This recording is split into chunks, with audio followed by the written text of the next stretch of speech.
they hated, didn't think we make it. Now they break their neck just to look at me.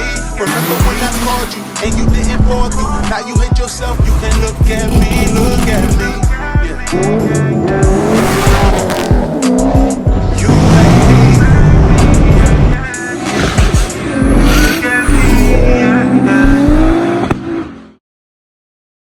And what up, what up, what up? What's good with y'all? Alright, so what are we getting into today? So today we're about to be heading to Sac Speed Shop. We're dropping off the final parts for the Supercharged C6 setup. I've been waiting for my DeWitt's radiator and fan combo.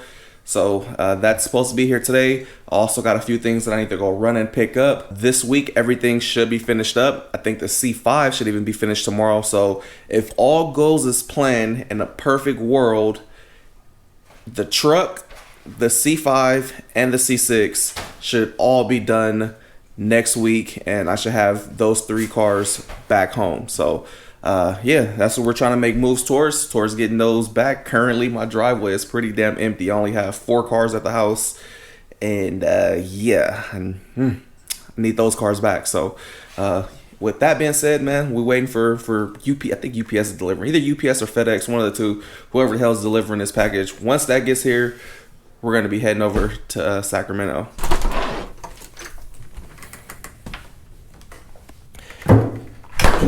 Alright, so you guys see there's nothing much really in the garage. I ended up cleaning up a little bit. So this is a new piece that I had. It's like a map adapter. I'm learning as I go on the Supercharged stuff that, you know how usually on a turbo car, anywhere that sees vacuum is damn near gonna see boost. Well, on a Supercharged car, I guess it's the opposite, because only the lid sees boost pressure.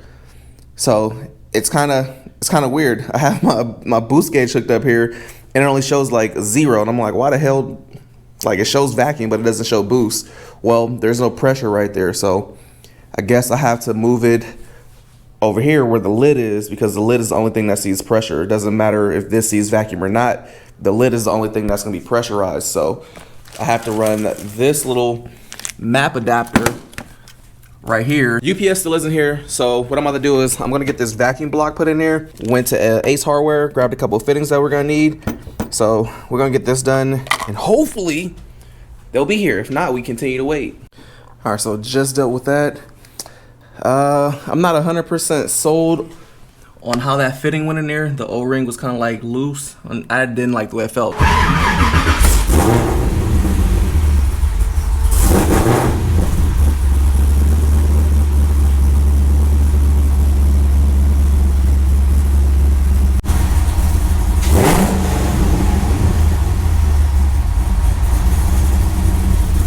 Guess we'll see if we got boost pressure on our way to Sac Speed Shop. Alright, man, so it is a new day. Dude, I waited all day for UPS, and they didn't even freaking get here until like 7 o'clock, but here are the parts that we've been waiting for. So we're about to head out to Sacramento right now, drop these off at Sac Speed Shop, and we're gonna be checking on the C6. Alright, fellas, we are here at Sac Speed Shop. Alright, so here we go. It's been a minute since y'all seen this thing. What's up, blood? What's up, bro? How everything going on here? Smooth? Yeah, this one is. The cookie cutter? Mm-hmm. How many of these you think you do like a year? Like A&A kits on C6s? I think I just did like 3, 4 in like 2 months.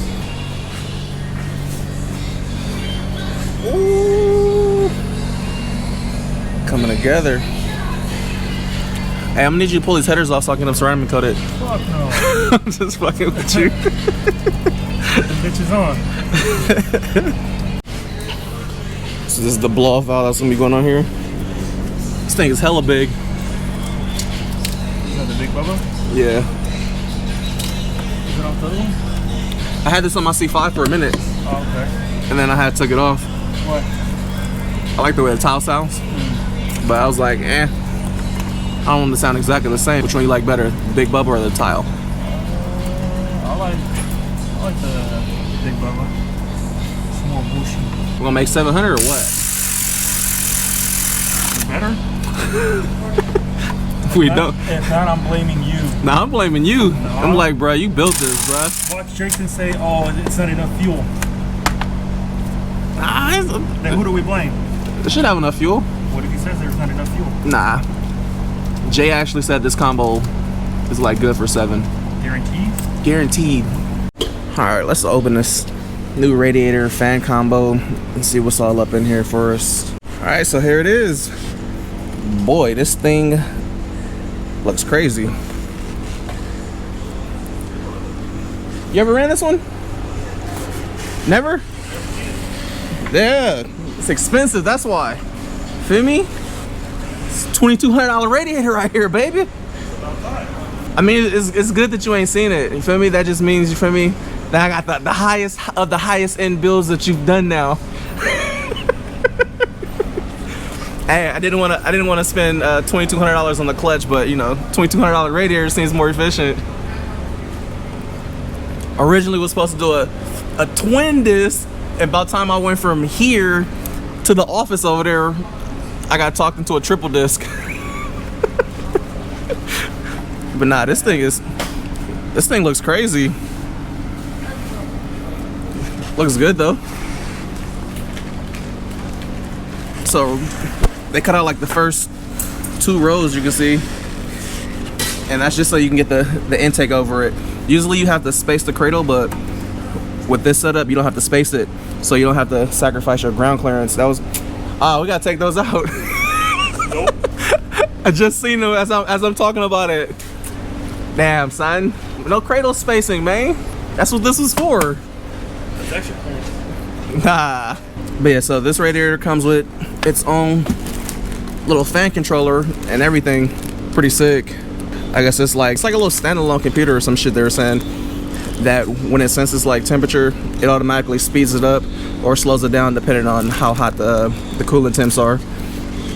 Also, another dope part of this, Z06s and the Grand Sports actually have like oil coolers and all that stuff from the factory, but these like bases, they don't have them, so it comes with this little other kit right here to where you actually get oil cooler lines and everything that go off of the block directly to the radiator. So it has a built-in oil cooler and everything. That way just everything looks clean.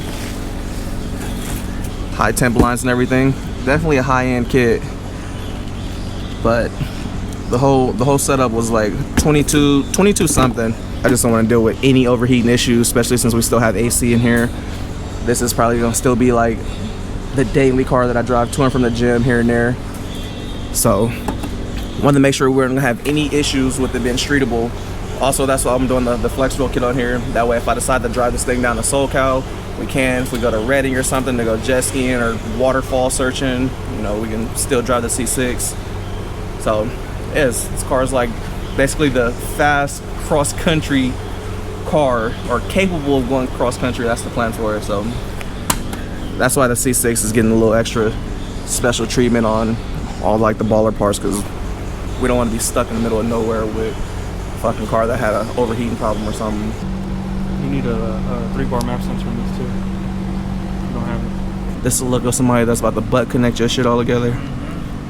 Not even butt connect. Just cut them in. Tape them. And Black electrical tape. That's all you need.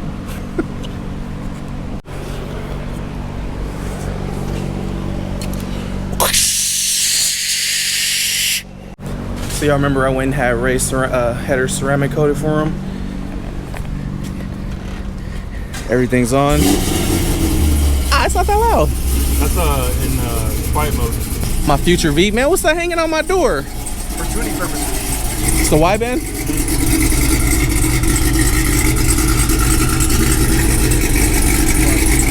My future car. You waiting for Jay to get back to dyno it? Oh, it's kind of shaking now. She got a little shake to her. It's a perfect day. I know. It's gonna be my family car. Go take out my loan, lowball you, take it home. Oh, I want one so bad. Look at that. Carbon. It's probably the sexiest 4-door car they make right now. Look at that front end, hella aggressive. Look at these lines, man. Look, line, body line, line in the middle, line off the light, a line over the fender, going through the door, side body line, line down there. I just love the lines on this car. The white pinstriping looks hella good too. Break up the carbon, looks good. All new intake and everything. The Big Dad. All right, so what I'm gonna do right now, I just took the blow valve apart, and I want to clean this thing out since it is a piston type blow valve. So it's literally the only thing that seals it up is a machine piston in here. I want to clean it out and oil it up. That way it's all fresh. Usually that's what I would recommend doing for like big bubbles or any piston type valves that aren't like the pull or push type, like the ones that have like the actual little diaphragm in them. So I'm gonna take this apart, clean this out, and then just lube it up. So people can see this is the piston.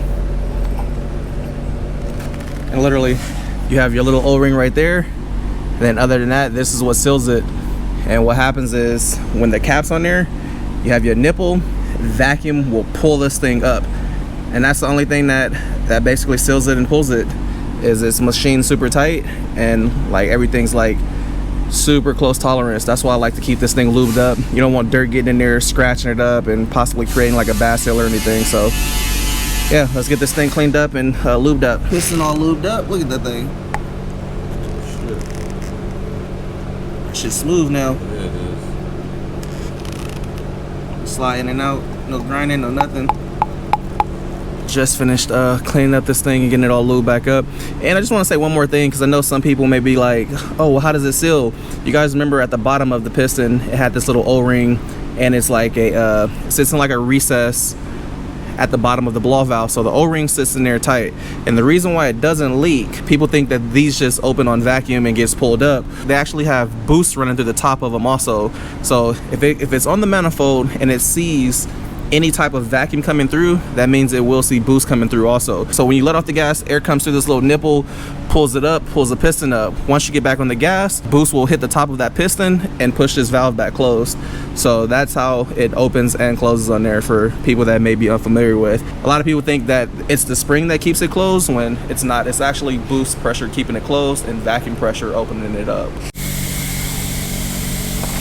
Just go and tap it in for the flex fuel sensor. Pinning that thing in right now. And then this is the DSX flex fuel kit right here. Ray don't like the twist. Yeah, Ray don't like the twist. The whole little loop. It don't come with a bracket or nothing? Nope. It just dangle right there? Yep. Feel me? People gonna see it and be like, oh, this thing, he got nitrous line right here.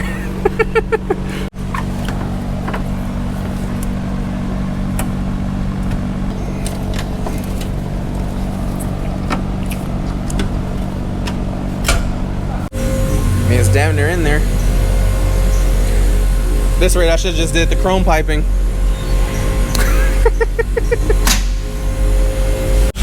Alright, so I'm gonna be taking these rear wheels with me home. Boy.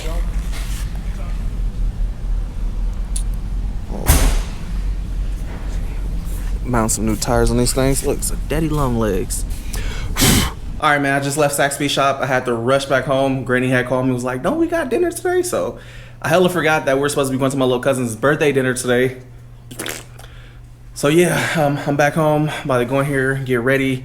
I'm supposed to be meeting up with Brett, but I gotta reschedule that probably tomorrow. He said the C5 is done, so all he needs is the injectors. That way he can start this thing up, get it on the trailer. So C5 should be done, C6 should be done, and the Turbo Silverado all should be done next week.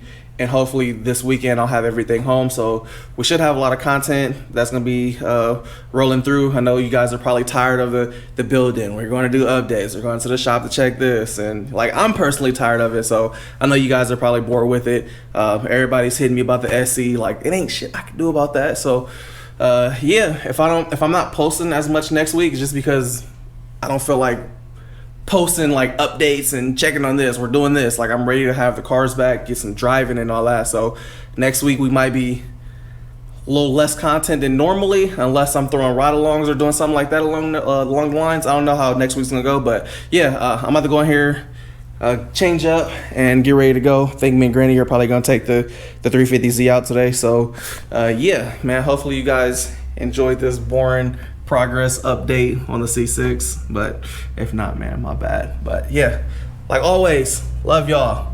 Deuces. Till next time.